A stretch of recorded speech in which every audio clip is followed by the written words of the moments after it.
नमस्कार सत श्री अकाल आदाब दोस्तों मैं ਤੁਹਾਡਾ अपना राज महेंद्र ਤੇ ਤੁਸੀਂ देख रहे हो यूनिवर्सल न्यूज़ नेशनल पंजाब। दोस्तों हर बार की तरह इस बार भी मेरा programme the Raj Mahendra show ਦੇ ਵਿੱਚ ਅੱਜ ਮੈਂ ਤੁਹਾਡੇ रूबरू एक ऐसी शख्सियत ਨੂੰ पेश ਕਰਨ जा ਰਿਹਾ है जिस शख्सियत ਦਾ ਸਾਡੇ ਖੰਨੇ ਸ਼ਹਿਰ ਦੇ ਵਿੱਚ बड़ा ही नाम है। ਜਦੋਂ भी कोई धार्मिक समागम ਹੁੰਦਾ है ਤਾਂ ਉਹਨਾਂ ਦਾ ਨਾਮ ਪਹਿਲੀ ਕਤਾਰ ਦੇ ਵਿੱਚ ਲਿੱਤਾ ਜਾਂਦਾ ਹੈ और जेकर कोई गल ਕਿਸੇ ਦੇ ਉੱਪਰ ਕੋਈ मुसीबत ਹੋਵੇ ਕਿਸੇ ਮੁਸੀਬਤ ਦੇ ਵਿੱਚ ਕੋਈ ਫਸਿਆ ਹੋਵੇ ਜਾਂ ਸ਼ਹਿਰ ਦੇ ਹੋਰ ਵੀ ਕਈ ਕੰਮ ਹੋਣ ਉਹਨਾਂ ਵਿੱਚ ਗੁਰੂ ਜੀ ਦਾ ਨਾਮ ਪਹਿਲੇ ਨੰਬਰ ਦੇ ਵਿੱਚ ਲਿੱਤਾ ਜਾਂਦਾ ਹੈ। ਸੋ ਅੱਜ ਮੇਰੇ ਨਾਲ ਮਾਂ ਬੰਗਲਾ ਮੁਖੀ ਮੰਦਿਰ ਦੇ ਅਤੇ ਛਣੀ ਮੰਦਿਰ ਦੇ ਸਵਾਮੀ ਜੀ ਪੰਡਤ ਜੈ ਸ਼ਾਸਤਰੀ ਜੀ ਸਾਡੇ ਨਾਲ ਮੌਜੂਦ ਨੇ। पंडित सब तो पहला थोड़ा स्वागत है साडे podcast the Raj Mahendra show दे विच। जी बहुत बहुत धन्यवाद। आप पहले आपको यहाँ बुलाने के लिए बहुत धन्यवाद महेंद्र साहब।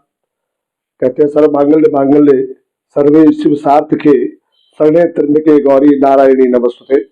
मैं हमेशा आपका आभारी रहूंगा, आपने मुझे अपने शो में बुलाया, बहुत बहुत धन्यवाद। बिल्कुल जी, खासियत रही है पंडित जी दी कि हमेशा ही हर बंदे नाल नम्रता नाल गल करनी, अपने नूं लोकां नालों छोटा कहना, लेकिन जो इन्हां दे विच काबलियत है ਅੱਜ इस पॉडकास्ट ਦੇ ਵਿੱਚ मैं साबित कर दवांगा कि खन्ने शहर ਦੇ ਵਿੱਚ ਜੇਕਰ सही शक्ति ਜੇ ਕਿਸੇ ਕੋਲ है ਤਾਂ ਉਹ ਪੰਡਤ ਜੈ ਸ਼ਾਸਤਰੀ ਜੀ ਕੋਲ है।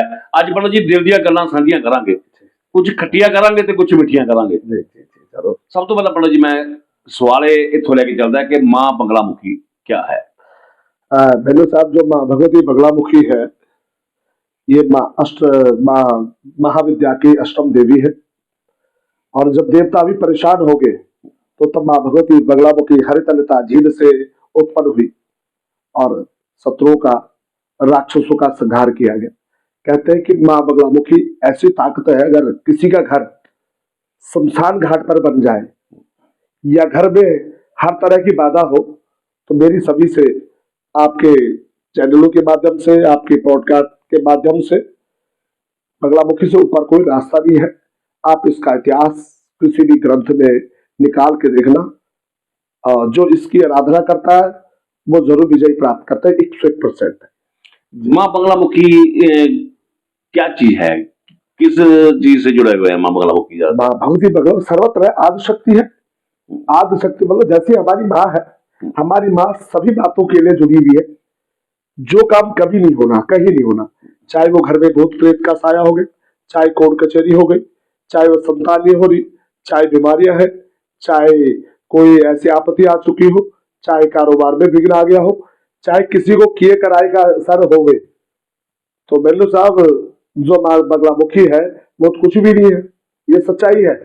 मतलब देखो, सभी देवी देवताओं का अपना अपना स्थान है, लेकिन जो उस माँ का स्थान है वो शायद कोई भी पूरा नहीं कर सकता है। पंडित जी, क्या ਜਿਹੜੇ ਟੂਣੇ ਟਾਣੇ ਦੀ ਗੱਲ ਕਰਦੇ ਆਪਾਂ ਵੀ ਟੂਣੇ ਟਾਣੇ ਹੁੰਦੇ ਨੇ ਕਿ ਆਪਾਂ ਕਹਿੰਦੇ ਵੀ ਸਾਡੇ ਘਰ 'ਚ ਟੂਣਾ ਟਾਣਾ ਹੋ ਗਿਆ, ਕੀ ਇਹ ਚੀਜ਼ਾਂ सही है? देखो ऐसा है मेरे साहब, जो शरारती तबके होते हैं उनका काम होता है उल्टा प्रहार करना, लेकिन उस माँ भगवती को जरूर पता होता है कि उल्टा प्रहार कभी भी लगता नहीं। जो आदमी किसी का न्याय करता है या अभद्र करता है, रिटर्न देना पड़ेगा, एक दिन उसको भी भोगना पड़ता है।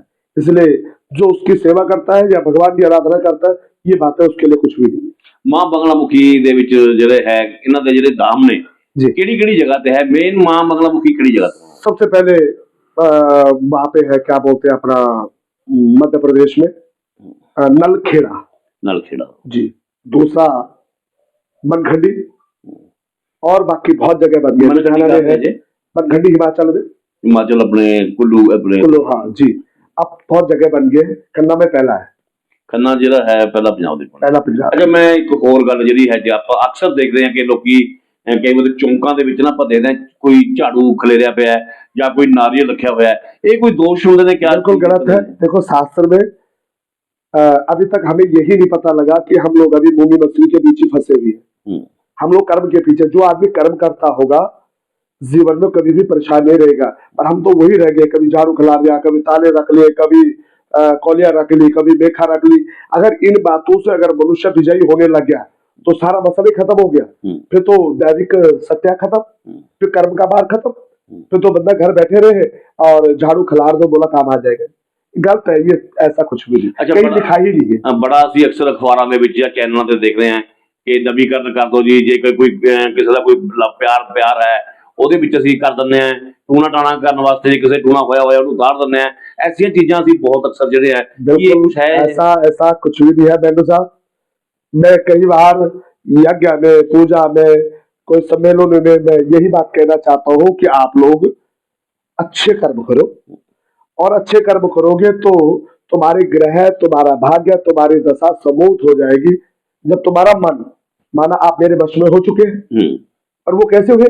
प्रेम के माध्यम से, भक्ति के माध्यम से, एक रास्ते चल रहे उस माध्यम से। पर अगर मैं बोलूंगा मैं तुम्हें कुछ कर दूंगा तो मेरी बात ये गलत है, ऐसा कुछ नहीं। अच्छा चलो बड़ा जी एक होर गल है जिवें आपां कहंदे कि मां बगला मुखी दी पूजा, क्योंकि अक्सर मैनू भी तुहाडे कोल काफी जाण दा मौका मिलिया। जिहड़ी पूजा करदे आ ये पूजा किस तरह दी हुंदी है ते किहड़ी-किहड़ी चीजां नूं जिहड़ी है इहदे नाल आपां नूं माँ भगवती बगलामुखी की जैसे शत्रुओं के संहार के लिए नींबू का प्रयोग कर सकते हैं, लाल मिर्ची का प्रयोग कर सकते हैं, सरसों तेल का प्रयोग कर सकते हैं, पीले सरसों का प्रयोग कर सकते हैं, निमोली का प्रयोग कर सकते हैं, हल्दी की गांठ का प्रयोग कर सकते हैं। अन्य बहुत सारी चीजें हैं जिससे कि माँ भगवती को प्रसन्न कर सकते हैं। या मैं बार बार कहीं आपके भी कई चैनलों के माध्यम से कहा मैंने कि जब हमारे शादी विवाह मंगल कार्य होते हैं तो हम पीला वस्त्र धारण करते हैं, या कोई होली त्योहार कोई ऐसा होता तो हम पीला जरूर धारण करते हैं। कि इस पीला रंग का इतना बड़ा महत्व हमारे शास्त्रों में है, पर हम लोग फिर भी नहीं करते हैं। मतलब मैं सभी को एक बात कहूंगा कि आप एक बार अपने जीवन में पीताम्बर धारण करके तो देख लो। क्या है इसका इतिहास, क्या है पीले वस्त्र? देखो महारतनिता का मतलब है ये हल्दी के वृक्षों से उत्पन्न हुई है, और माँ भगवती ने वहां पर कह दिया था कि जो मेरी आराधना करेगा, जो पीत वस्त्र धारण करेगा, मैं पूरे हमेशा उस पर प्रसन्न रहूंगी और उसके सर्व कार्य पूर्ण करूंगी। अच्छा पंडित जी, मैंने एक और देखा है जब इलेक्शन आते हैं जी, है ना, इलेक्शनों पे जो लीडर होते हैं वो माँ बगलामुखी के मंदिर पे ये मेनुसा राजश्री की देवी है ये, और जो इसके दरबार पे नहीं जाता वो विजयी नहीं होगा, ये बात पक्की है। ट्राई करके देख लो, ये राजश्री की देवी कहा गया है। जो इसकी बात वही आगे मैं पहले भी कहा कि जो इसकी आराधना करता है वो खाली नहीं जाएगा, ये बात पक्की है। जिसके मन में इसके लिए स्नेह और प्रेम होने लग गया, बस समझ लो उसका अच्छा टाइम शुरू हो गया। अच्छा एक बात तो इसी बात पे देखो बात चल रही है, मान लो माँ बगलामुखी पे दो लीडर खड़े हैं शहर में, दोनों ही माँ बगलामुखी के मंदिर पे जा रहे हैं, फिर ये कैसे संभव होगा? कर्मों का फल है, कर्मों का फल है सारा। एक आदमी 2 साल से दरबार पर जा रहा है, एक आदमी प्रेजेंट जा रहा है, तो जो 2 आदमी जो 2 साल से जा रहा है वो विजयी होगा ना, जो प्रेजेंट है वो मतलब के लिए जा रहा है। तो ऐसा नहीं, उस माँ को भी पता है कि मेरा दूध किसने पिया, मेरा कर्म किसने किया, ऐसा नहीं है। एक आदमी 2 साल से जा रहा लगा था और एक आदमी सिर्फ मतलब के लिए जा रहा है, तो फल तो उसको मिलेगा जो 2 साल से जा रहा है, ठीक है ना। तो ये सीधा सीधा फंडा है, जिसने कर्म किया उसको फल मिलेगा, जिसने नहीं किया नहीं मिलेगा। अच्छा पर एक और हम सभी सुनते हैं कि कुख बांध दी गई है, कारोबार में रुकावटें आनी शुरू हो गई, ये क्या चीज है? ये सारा देखो ऐसा होता है जैसे हम ग्रहण काल कहते हैं, पहले हमें ग्रहण का नहीं मतलब, शास्त्रों में ग्रहण काल में कहते हैं कि सूर्य पे या चंद्रमा पर ग्रहण कैसा लगता है। ऐसे ग्रहों का जब राहु मंगल और केतु तीनों ग्रह कमजोर हो जाए, जिसका राहु खराब होगा, नाभि से निचला होगा तो कुख बंद, अगर उपला हिस्सा होगा तो कुख ठीक हो गई, ठीक है। जो शरारती तबके है, जो रावण संहिता है, रावण संहिता का जो 18वां अध्याय है, आपको पता होगा कि ज्योतिष के निर्माता टोटल रावण है, जिसका पुतला जलाते हैं, जबकि यहाँ कोई रावण भी नहीं है। ऐसा बनना तो बहुत मुश्किल है। राम सभी है, राम बनकर लोगों को ठगते हैं, राम बनकर झूठ बोलते हैं, राम बनकर हरण करते हैं, रावण कोई नहीं है। रावण बनना बहुत मुश्किल है। पंडित रावण को क्या मानते हो? चलो अब बात ही इसी जगह पे मैं रावण की कुल देवी है बगलामुखी। ऐसा कोई हुआ ही नहीं जिसने 10 वर्ष तप करके एक सिर भगवान शिव को अर्पण दिया, बताओ कोई होया? भगवान विष्णु को राम रूप में अवतार लेना पड़ा रावण की मृत्यु के लिए, ऐसा कोई हुआ? 10 सिर किसी देवता के हुए, किसी भगवान के हुए, किसी आदमी के हुए? तो रावण जैसा तो कोई विद्वान हो ही नहीं, जिसने भगवान शिव को तांडव करने में, नचाने में मजबूर करती है, तो उस जैसा कौन हो सकता है? अच्छा आज के युग में तो दुनिया भर में रावण घूम रहे हैं, उन्हें कोई पूछ नहीं रहा, उनकी चढ़ाई हो रही है, और जो राम है हमारे ना धर्म की विजय होगी। आप एक बात समझो, जो लोग अभद्र करते हैं, तुम्हारे बच्चे कितने बढ़िया है, तुम्हारा अच्छा नाम है, तुम्हारा अच्छा काम है, लेकिन जो लोग अन्याय और अभद्र करने वाला कुछ समय ही चलते हैं, बाकी सारा कुछ एक पेड़ की तरह है। जिस चीज का तुम पेड़ लगाओगे, जितना ध्यान तुम उस पेड़ पर दोगे, तो फल भी तुम्हें वैसे ही मिलेंगे। तो आप, कई लोग, चलो हम नाम नहीं बोलना चाहिए, हमारा कहना मानना होता है कि निंदक न्यारे राखे, आंगन कुटी छुपाए, बिन साबुन मैली करे कुटी मैली हो जाए। निंदा के अलावा कुछ रह ही नहीं। जो अच्छे काम करते हैं उनका सपोर्ट नहीं है, जो अन्याय करते हैं उनका सपोर्ट है, लेकिन अंत में वो फंसेंगे जरूर। सच की विजय होगी। ऐसे तो भगवान श्री रामचंद्र जी भी 14 वर्ष वनवास गए, लौट के फिर उसी सिंहासन पर बैठ गए, कोई और नहीं। पर ये आजकल अक्सर देखते हैं कि जो नौजवान पीढ़ी है वो धार्मिक चीज से दूर होती जा रही है। उसका कारण हमारा बॉलीवुड, हमारे जो, मैं सभी को, जैसे अभी हमारा क्या बोलते हैं, होली का त्योहार है। अब फर्रा खान ने कह दिया कि ये तो हिंदू का मतलब कुछ ऐसा त्योहार है, तो हमारे लोग हटेंगे इन बातों से। तो ये सारा कल्चर बॉलीवुड के कारण हमारा जो सनातन पद्धति है ये कमजोर हो रही है, ये बात पक्की। पर ये एक बात और जो कुछ लोगों की सी था, जैसे मोदी और योगी, सनातन धर्म के लिए उन्होंने बहुत कुछ किया और अपने सनातन के लिए, लेकिन सनातनी ही उनके खिलाफ बहुत ज्यादा लोग खड़े हुए हैं। कुछ भी क्या नहीं, मानते हो इसे? कुछ भी नहीं होना। शेर के बच्चा सिर्फ एक ही होता है, ऐसे नहीं बहुत हो जाएगी। वो तो शेर है। और हम अक्सर 70, 80, 85 साल की उम्र पर बंदा स्वर्गवास हो जाता है, लेकिन अभी हमारे श्री प्रधान जी नरेंद्र मोदी जी आज भी तंदुरुस्त है, नौजवानों की तरह है, दहाड़ मारते। उसका कारण है उस भोलेनाथ और उस महान शक्ति की ताकत है उन पर। मानते हो कि इसमें भी कोई शक्ति है? बिल्कुल है, इतना जल्दी नहीं मरेगा। जैसे हमें लग रहा है ऐसा हो जाएगा वैसा हो जाएगा, वो संतों की तरह है, कई वर्षों तक रहेगा। आज लौट करना तुम्हारे उसके माध्यम से ये बात कह रहा हो, और ऐसा नहीं होगा। वो दैविक शक्ति के कारण ऐसा चल रहा है। अगर हम लोग सुबह नहीं उठ सकते, लेकिन वो आज भी रात को भी जागते हैं, और सुबह भी जागते हैं, दिन भर भी जागते हैं। फिर हम बोलते हैं उसने क्या कर दिया, और सुहा करेगा वो, और क्या करेंगे बताओ, इससे ज्यादा देश के लिए क्या होगा। तो मैं सौभाग्यवान हूँ आज कि आपके साथ ऐसा कुछ बैठने का मौका मिला। अच्छा पंडित जी, एक थोड़ी बात और, मैं जो मेरे मन में बहुत ज्यादा है, ज्यादा लोगों को नहीं मालूम, एक ना पर्चा निकलता है, कोई किताबें हैं, कोई पुरानी पढ़ी है, उसमें कहते हैं इतिहास लिखा हुआ है, कौन किसका इतिहास, जैसे मेरे इतिहास भी उनके पास पढ़ा है, कुछ ऐसा है? कुछ भृगु शास्त्र है, बिल्कुल है। जो भृगु शास्त्र है, कौन सा? भृगु शास्त्र। भृगु शास्त्र, हाँ, तो भृगु शास्त्र में सारा वर्णन, मैं हो, आप हो, और हो, चाहे कोई भी हो। तो भृगु शास्त्र में जब मनुष्य का जन्म होना, वहां से लेकर कब उसकी मृत्यु होनी का सारा वर्णन होता है, और है उसका वर्णन शास्त्रों में है। हमारे शास्त्रों में सब छूट गया, कल्चर छूट गया, लेकिन शास्त्रों में ऐसी कोई चीजें नहीं है जिसका वर्णन ना हो। पर एक और, ज्ञान विद्या, ब्राह्मण विद्या, टूना टामना, जैसे अलग अलग कैटेगरी है ना, ये क्या है, इसकी विद्या क्या है? जैसे कह रहे हैं कि जैसे जो पंडित हैं वो टेवा देख के सारी जीवनी के बारे में बता देते हैं, कुछ लोग है मस्तक देख के वो बताते हैं, ये क्या है, कैसे? देखो ऐसा है, कर्मणे बाधिकार सुफलेषु महाकदाचनम कहते हैं, हर जगह बोलते हैं कर्म करो, फल की इच्छा ना करो। जिसके हाथ नहीं है उसके तुम कैसे हस्तरेखा देखेंगे, वो करोड़ों में खेलता है। जो गूंगा है उसके तुम क्या मस्तक देखोगे, वो तो फिर भी अरबपति है।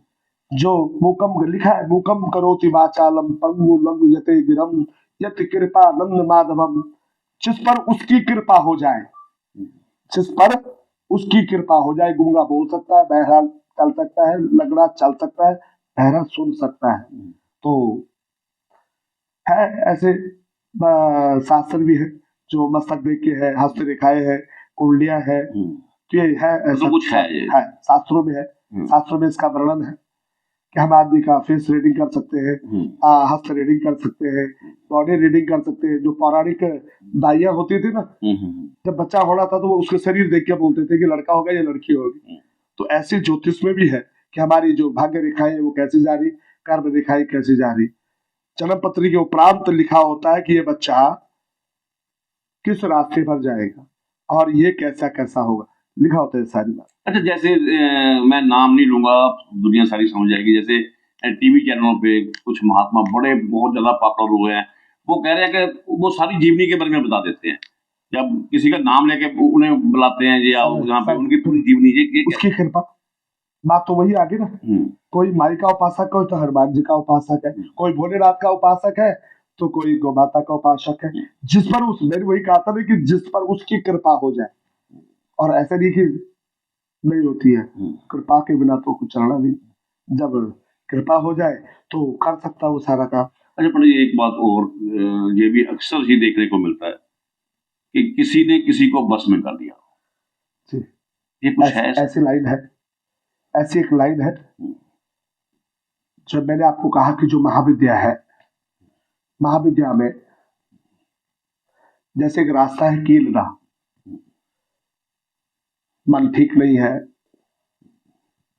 या हमने किसी को अपने बस में कर दिया, उस महाविद्या के बीच में बहुत सारी बातें लिखी गई। जैसे मारण है, कहते समय से पहले मृत्यु नहीं है, पर वो मारण लिखा है। स्तंभन है, बंदा पागल हो, बंदा रुकिए। उच्चाटन है, वशीकरण है। और इसकी अगर सही प्रयोग हो जाए, अच्छी बात के लिए प्रयोग हो जाए, फिर तो बंदे का बहुत अच्छा नाम। अगर गलत प्रयोग करेंगे तो एक दिन आप डूब जाओगे। तो ऐसा कुछ विधियां है। अच्छा, कुछ जैसे आप भी हो या कोई जो भी ब्राह्मण है या जो भी शास्त्री हैं, या कोई पूछना जाता है कि मेरे कारोबार में कुछ विघ्न आ गई या मेरा आपसी क्लेश है, घर में कारोबार नहीं चल रहा, उनके लिए आप कुछ दान पुण्य की करते हो कि जैसे नदी में कोई चीज जैसे वो कर दो या दान। देखो ऐसा है, ऐसा कुछ है कि ग्रहों की पूजा करो, आप पूजा पाठ करो, तो सारी बात खूब घाप के वहां पे आ जाती है कि आप खूब पूजा पाठ करो। जैसे आपने पिछली बार भी एक बात कही थी कि जैसे हमने कहा कि एक आप कोई चीज जल प्रवाह कर दो, जल प्रवाह की एक सीमा है कि जल प्रवाह कर दिया, पर जैसे हम सरंद में माना जल प्रवाह कर दिया, वहां एक झाड़ लगा हुआ है, हमने जो चीज जल प्रवाह की वो तो वहीं पे रुक गई, तो हमारा काम कैसा होगा? तो या तो समुद्र में हो या बड़ी बड़ी नदियों में हो, जहाँ पे कोई रुके ना। हाँ, जहाँ रुक गया फिर फल दे।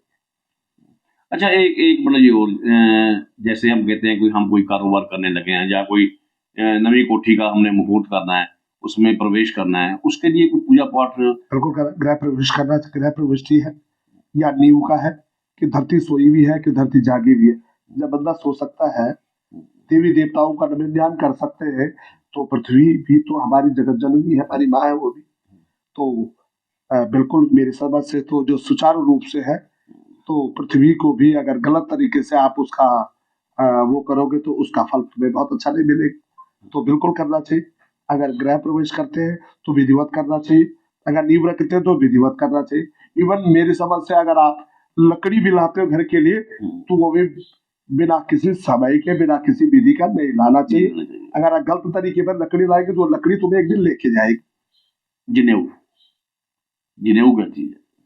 यज्ञोपवीत देखो ऐसा है मैडू साहब, यज्ञोपवीत मनुष्य को कर्म से बांधने का एक सूत्र है। और जिस यज्ञोपवीत पैदा होगा तो पहली बात तो यह है कि उसको कोई भी नकारात्मक बाधा उसको हिट नहीं करेगी। बंधन है इसके बीच, ठीक है ना? 7 बंधन लगे हैं, 9 बंधन लगे हैं, 6 बंधन लगे हुए हैं। दूसरा, हमेशा वो आदमी कर्म मार्ग पर जुड़ा रहेगा। और तीसरा, उसको अपने आवंटन में ली एक ताकत मिलती है उसको कि मैं वास्तव में बहुत अच्छा कार्य कर रहा हूँ। मनुष्य का जीवन बार बार नहीं आता। हम हर बार कहते हैं कि 84 लाख योनि में जिसके मर्जी सेवा कर लो, जिस मर्जी गुरु के पास हो जाओ, पर मनुष्य जीवन दोबारा नहीं आता। आज इस योनि में आप भगवान का खूब भजन करो, गरीबों का दान करो, गौ माता की सेवा करो, व्रत की सेवा करो, और धर्म और कर्म की खूब सेवा करो, ताकि तुम्हारे पीछे जो भी होंगे वो तुम्हें भी याद करेंगे और तुम्हारा वंश भी हरिफ चलेगा। पर ये एक आप भी देख रहे हो, हमारी नवी जनरेशन भी देख रही है कि जो दूसरे धर्म है जी, वो एकमुठ हो रहे हैं और हमारा सनातन धर्म जो है वो पीछे जा रहा है। उसका बहुत बड़ा कारण है। बहुत अच्छा प्रश्न बोला आप, इतना बढ़िया प्रश्न था, ये सबसे पहले पूछ लेना चाहिए था हमें। हमारे जो लोग हैं, बहुत सारे लोगों में जलसी की भावना आती और एक दिन अपने आप डूबेंगे, ऐसे डूबेंगे कि निकालने वाला कोई नहीं होगा। हमने हर मंचों पे, हर जगह पर कहा कि आप लोग इकट्ठे हो जाओ, पर हमारी सबसे बड़ी प्रॉब्लम है ये है कि उसने मुझे ऐसा कह दिया तब पीछे हो गए, उसने मुझे ऐसा कह दिया दो यूं पूछे। पर अगर सबका दिमाग अगर कर्म मार्ग पर हो जाएगा ना, तो सब एक हो जाएगा। जब तक ये विचार नहीं, हिंदू जागो, जब तक जागे नहीं तब तक एक नहीं होगा। पर एक बात और है ना, जी। मान लो आपने किसी संगठन को मजबूत कर दिया, हम आपके संगठन के साथ जुड़े, जी, आप हमारे गुरु हुए, हमने आपको गुरु कहना शुरू कर दिया, शास्त्री से हमने आपको गुरु बना लिया कि आप अच्छा काम कर रहे हो, लेकिन आपके लोग ही कहेंगे कि ये गुरु कैसे हुआ। वो फिर परमात्मा उनको जवाब देगा, हमने नहीं जवाब देना, वो अपने आप ही उनको जवाब देगा। गुरु किसे मानते हैं? हाँ देखो, मेरा मानना जो बहुत सारी बातें आ गई। सबसे पहले क्या है बैठो साहब, हमारा बहुत सारे यूथों को एक बात कहनी है कि आपने नशा के मार्ग में नहीं जाना। दूसरा, आपने अपने माता पिता की भाव सेवा करनी। तीसरा, आपने दुर्विचार दुर्कार्य कोई नहीं करने। और जहां तुम्हें कोई प्रॉब्लम आ गई, मां मैं तुम्हारे साथ हूँ।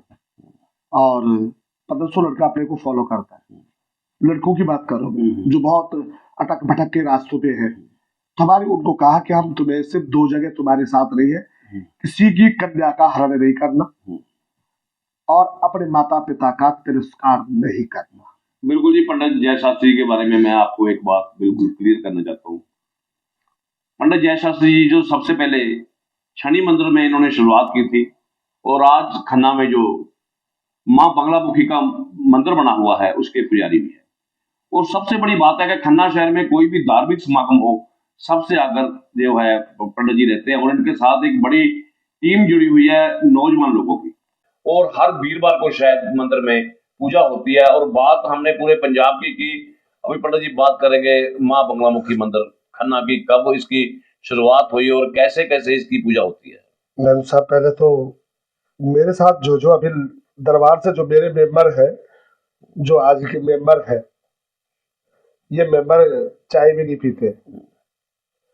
आसपास दूर दूर के गांव के जो लोग नशा करते थे, वो हर वीरवार आकर के माँ भगवती की हाजिरी भरते।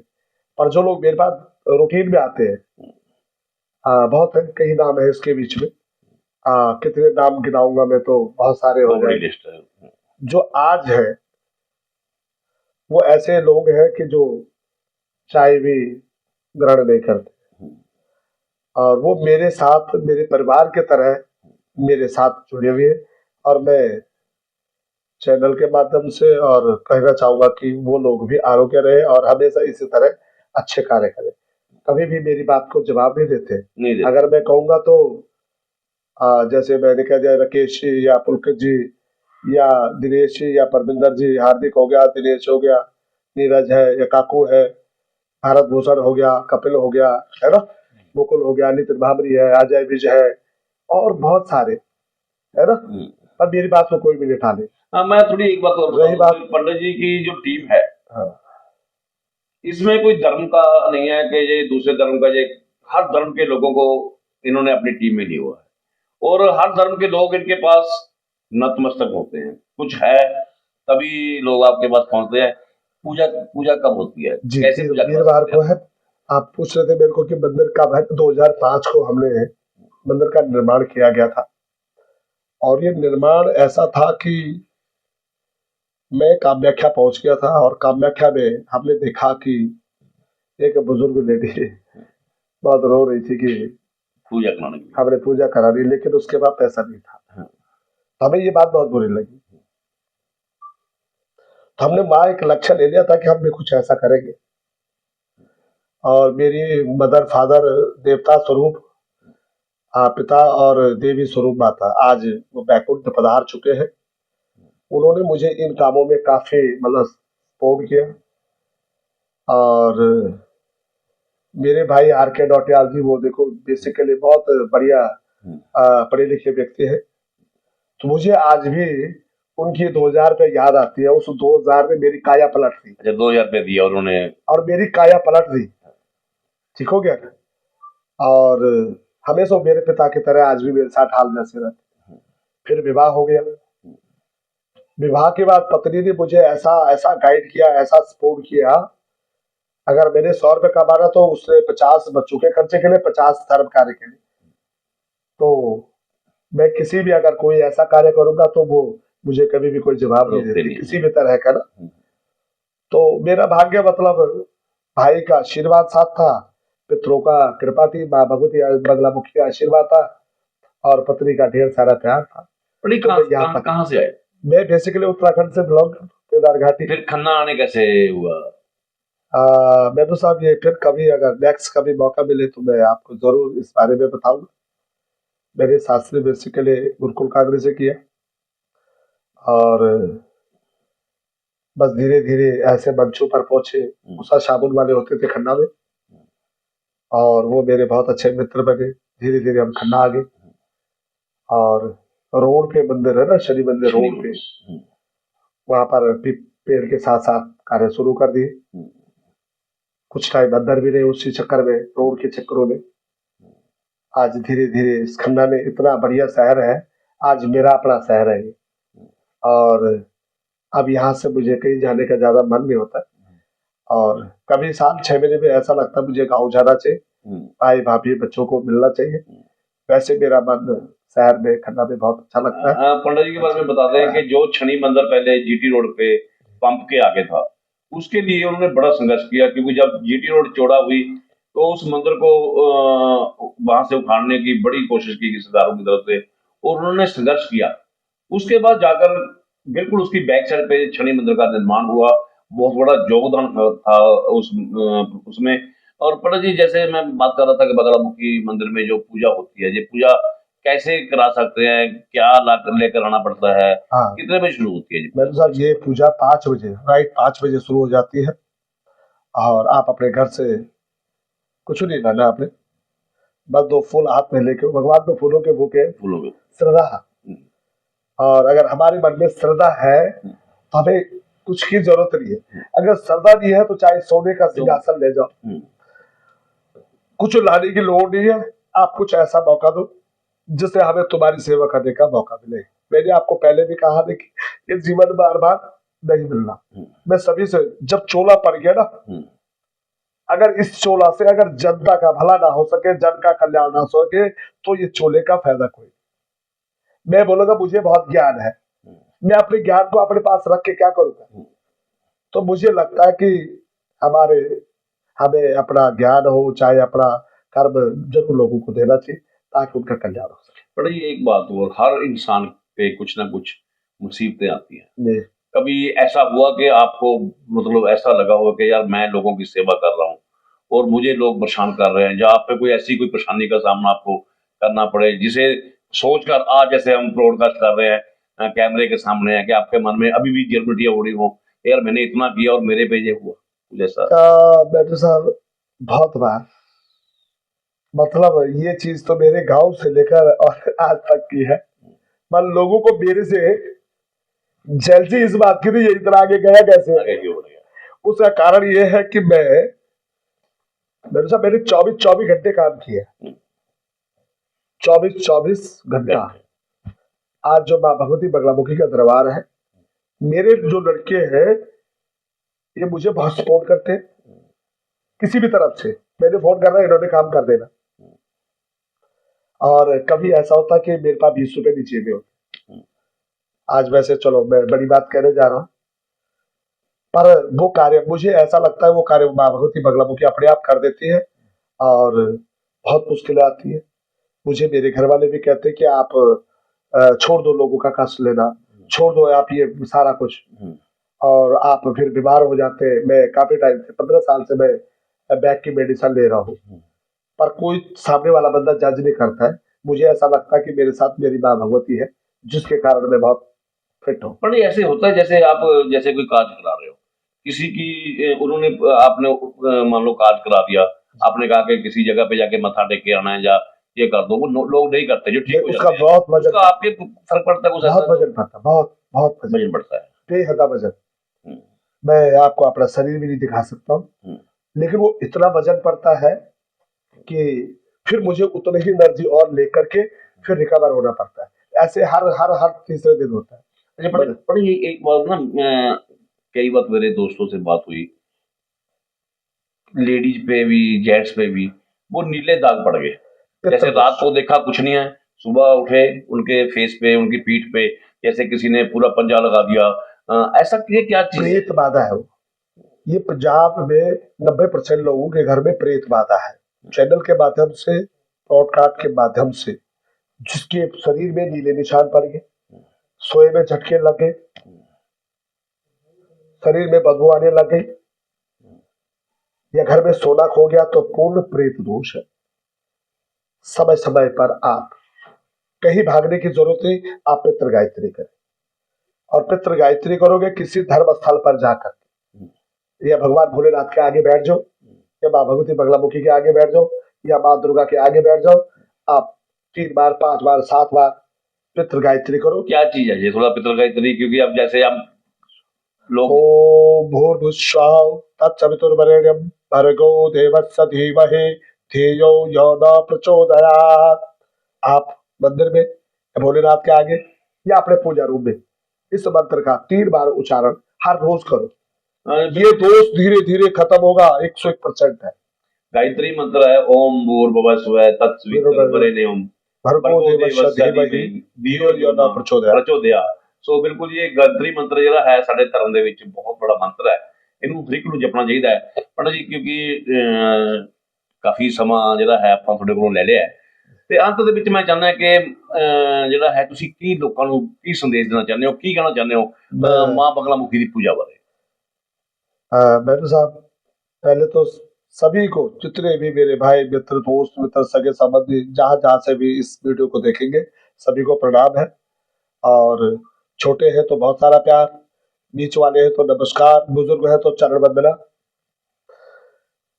मैं आप सभी लोगों को चाहूंगा कि आप जिस मर्जी तीर्थ में जाओ, जिस मर्जी धाम पर जाओ, जिस मर्जी मठ पर जाओ, पर जब तक तुम उस शक्ति को नहीं बनाओगे तो विजयी प्राप्त नहीं होगी।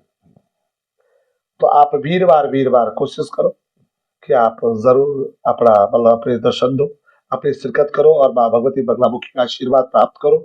और फिर मेरे सभी हिंदू भाइयों से आग्रह है तुम्हारे चैनल के माध्यम से कि लड़ाइयाँ छोड़ो, प्रेम जोड़ो। लड़ाई छोड़ो और प्रेम जोड़ो और सभी एक मंच पर हो जाओ। हमें लड़ाई कोई नहीं लड़नी होगी, लेकिन परिवार का संगठन होना बहुत जरूरी है, जिसके लिए कल को हमें कोई भी परेशान ना कर सके, ताकि जहाँ 4 है वहां 64 हो सके, ताकि हम अकेला रहकर हम कभी टूट ना सके। चाहे वो दुख सुख है, चाहे वो कोई और बात है, चाहे कैसा भी है, ताकि हमारा संगठन मजबूत बना रहे। जय माता दी, जय श्री राम। हाँ बिल्कुल, पंडित जय शास्त्री ने जी सनातन धर्म ਨੂੰ ਇੱਕ ਅਪੀਲ ਕੀਤੀ ਹੈ ਕਿ ਆਓ ਸਾਰੇ ਰਲ ਕੇ ਇੱਕ ਮੰਚ ਤੇ ਇਕੱਠੇ ਹੋਈਏ, ਕਿਉਂਕਿ ਸਾਰੇ ਧਰਮ ਆਪਣੇ ਆਪਣੇ ਮੰਚ ਤੇ ਇਕੱਠੇ ਨੇ, ਲੇਕਿਨ ਸਨਾਤਨ ਧਰਮ ਹਜੇ ਵਿਖਰਿਆ ਹੈ। ਜੇਕਰ ਅਸੀਂ ਇੱਕ ਮੰਚ ਤੇ ਇਕੱਠੇ ਹੋ ਜਾਗੇ ਤਾਂ ਅਸੀਂ ਆਪਣੇ ਸਨਾਤਨ ਧਰਮ ਨੂੰ ਹੋਰ ਬੁਲੰਦੀਆਂ ਤੇ ਲੈ ਕੇ ਜਾ ਸਕਦੇ ਹਾਂ। ਵੈਸੇ ਸਨਾਤਨ ਧਰਮ ਦਾ ਜਿਹੜਾ ਅੰਤ ਕੋਈ ਨਹੀਂ ਹੈ। ਸੋ ਅੱਜ ਸਾਡੇ ਨਾਲ ਪੰਡਿਤ ਜੈ ਸ਼ਾਸਤਰੀ ਜੀ ਵਿਸ਼ੇਸ਼ ਤੌਰ ਤੇ ਪਹੁੰਚੇ ਸੀ। ਅਗਲੀ ਵਾਰ ਹੋਰ ਕਿਸੇ ਸ਼ਖਸੀਅਤ ਦੇ ਨਾਲ ਤੁਹਾਡੇ ਨਾਲ ਰੂਬਰੂ ਹੋਵਾਂਗੇ ਸਾਡਾ ਪ੍ਰੋਗਰਾਮ ਦਾ ਰਾਜ ਮਹਿੰਦਰੋ ਸ਼ੋਅ ਦੇ ਵਿੱਚ। ਹੁਣ ਸਾਨੂੰ ਦਿਓ ਇਜਾਜ਼ਤ, ਨਮਸਕਾਰ।